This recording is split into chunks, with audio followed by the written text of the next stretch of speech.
Next is C is not tied to any one operating system or machine. Again, this feature is related to portability. C किसी से Tide नहीं है, बंधा हुआ नहीं है कि ये इसी ऑपरेटिंग सिस्टम पे वर्क करेगा या इसी मशीन पे चलेगा. You can execute anywhere in the any machine. So that's why it is called not tied to any one operating system. ऐसा नहीं है कि वो सिर्फ विंडोज में चलता है या लिनक्स में चलता है या यूनिक्स से बहुत क्लोज है तो यूनिक्स पे ही चलेगा.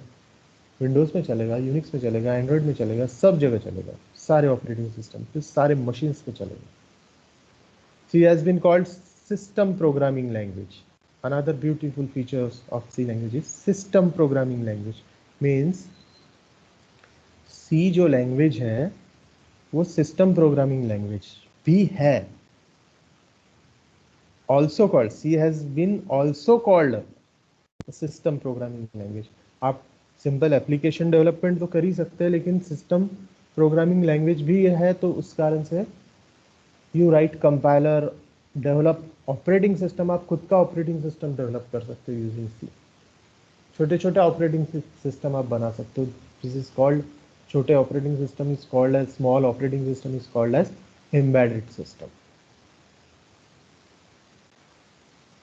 Next feature is C has been used equally well to write major program in many different domain. क्या बोलता है कि C जो है आप C को इक्वली यूज कर सकते हो. देखो पहले ये बोलता है कि वो सिस्टम प्रोग्रामिंग लैंग्वेज है, तो कंपाइलर भी आप बना सकते हो, राइट कर सकते हो, ऑपरेटिंग सिस्टम भी राइट कर सकते हो, बना सकते हो. तो इसका मतलब ये नहीं कि आप सिर्फ कंपाइलर और ऑपरेटिंग सिस्टम के लिए यूज कर सको. It can also equally well to write major program in many different domain. What is domain? Domain means problem area. Domain means problem area. अलग अलग जगह पे अलग अलग पर्टिकुलर थिंग्स के लिए आप ऑर्गेनाइजेशंस के लिए अलग अलग एप्लीकेशंस के लिए आप C का यूज करके प्रोग्राम्स डेवलप कर सकते हो. Again C provide fundamental control flow. C में ऐसे बहुत सारे कंट्रोल स्टेटमेंट्स हैं.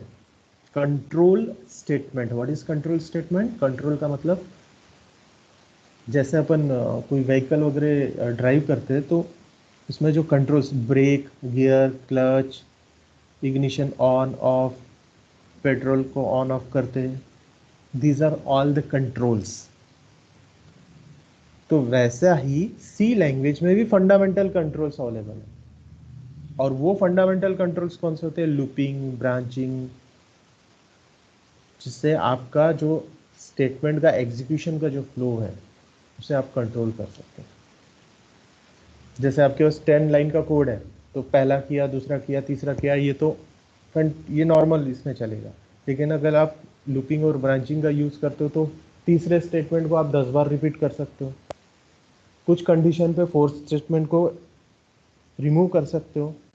सो C provide the fundamental control flow. और ये कंट्रोल फ्लो होने की वजह से आप वेल स्ट्रक्चर प्रोग्राम डेवलप कर सकते हो. C is not, next feature is C is not a strongly typed language. We can say free from space. Means 10 line का आपका कोड है, आप उसको 50 लाइन में लिखो ना, आप उसको 5 लाइन में करो, आप उसको 1 लाइन में करो, आपको रोका किसने? आप कैसे भी कर सकते हो उसको. ऐसा नहीं है कि एक के बाद एक ही स्टेटमेंट आना चाहिए या इतने लाइन के बाद ही होना चाहिए. नो, स्ट्रांगली टाइप नहीं है, लूज है, आप कैसा भी लिख सकते हो, बट सिंटैक्स प्रॉपर होना चाहिए, इसका स्ट्रक्चर प्रॉपर होना चाहिए. फिर आप उसको 1 लाइन में लिखो या फिर 10 स्पेस दो या एंटर 5-6 मार दो, चलता है. Next feature is C data types and control structure. Already अपन ने कंट्रोल स्टेटमेंट की बात की थी. C में कुछ डेटा टाइप्स भी है, and that data types and control structure supported directly by most computer, सभी कंप्यूटर्स में उसको, क्योंकि अपन बोलते हैं कि सी इज मशीन इंडिपेंडेंट, तो इसके सारी चीज़ें किसी भी कंप्यूटर पे एग्जीक्यूट होना तय है, डायरेक्टली सपोर्ट करता है। Again C is independent, machine independent. देखो मशीन इंडिपेंडेंट ये वाला जो स्टेटमेंट है इससे बहुत सारी चीजें निकल रही है। C is independent of any particular machine architecture. हर एक मशीन का आर्किटेक्चर डिफरेंट होता है, किसी का 32 बिट होता है, किसी का 64 होता है, कोई i7 होता है, कोई जिसमें अलग अलग कोर होते हैं प्रोसेसर के, किसी में 4 कोर होता है, कोई क्वाड कोर होता है, कोई ऑक्टा कोर होता है, जैसे आपने एंड्रॉयड में सुने होंगे ना, octa core processor, quad core processor, dual core processor, Pentium processor. तो अलग अलग जो है आर्किटेक्चर, उस आर्किटेक्चर से सी को कोई लेना देना नहीं। That's why C is independent of any particular machine architecture. So this is all about features of C language. There are 17 to 18 features we studied. Now one note is, आप लोग जब आप C का यूज करोगे तो आप लोगों ने आंस कल जैसे देखे थे अपने लास्ट प्रीवियस लेक्चर में कि आंसी C स्टैंडर्ड है, बट क्या हुआ कि after that due to its popularity many company develop the C compiler. अभी मैं सी लैंग्वेज, सी सॉफ्टवेयर नहीं बोलूंगा, मैं सी कंपाइलर बोलूंगा। जैसे आप मार्केट में गए, आपको सी का सॉफ्टवेयर परचेस करना है, तो आप उसको अगर बोलते हैं टेक्निकल लैंग्वेज में तो उसे कहा जाएगा सी कंपाइलर खरीदना पड़ेगा आपको, ना कि सी का सॉफ्टवेयर।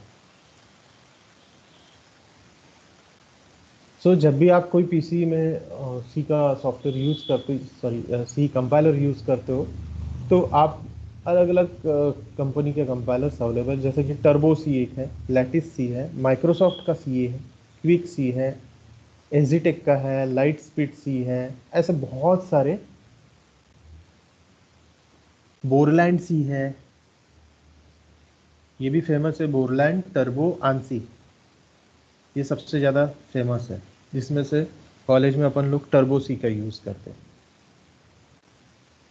या आप कोई भी कंपाइलर्स यूज़ कर सकते हो, सभी सेम स्टैंडर्ड को ही फॉलो करते हैं, and every have same compile option, commands, diagnostics and everything। तो आप लोग कोई भी कंपाइलर का यूज करो सी का, आप सी का स्ट्रक्चर तो सेम ही रहेगा, उसका स्टाइल भी सेम रहेगा, उसको आप यूज करके रन कर सकते हो। So this is all about feature of C language.